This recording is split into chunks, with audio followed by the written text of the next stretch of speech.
முதல் விதை என்னது? கர்த்தருடைய வார்த்தையை விதைக்கிறோம். இரண்டாவது, கர்த்தர் நம்மை ஆசீர்வதித்த பொருளால, விளைச்சலின் முதற் பலனால கர்த்தரை கனம் பண்ணணும்.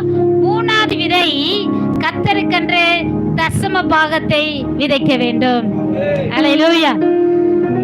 நம்முடைய கையின் பிரயாசங்களை கர்த்தர் ஆசீர்வதிக்கும் பொழுது, அதுல 10ல் 1 கர்த்தருக்காக கொடுக்கும் பொழுது கர்த்தர் உங்களை ஆசீர்வதிப்பார். ஆமென். அல்லேலூயா. இன்னைக்கு அநேகருடைய கையின் பிரயாசம் ஆசீர்வாதமாகவே இல்லை.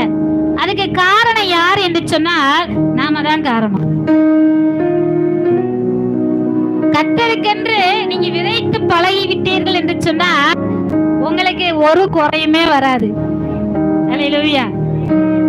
கர்த்தரே சொல்றாரு, நீ தசம்பாகத்தை கொடுத்து பாரு, நான் உன்னை ஆசீர்வதிக்கிறேனா இல்லையா, என்ன சோதிச்சு பாருன்னு சொல்லி இந்த விஷயத்துல சொல்றாரு.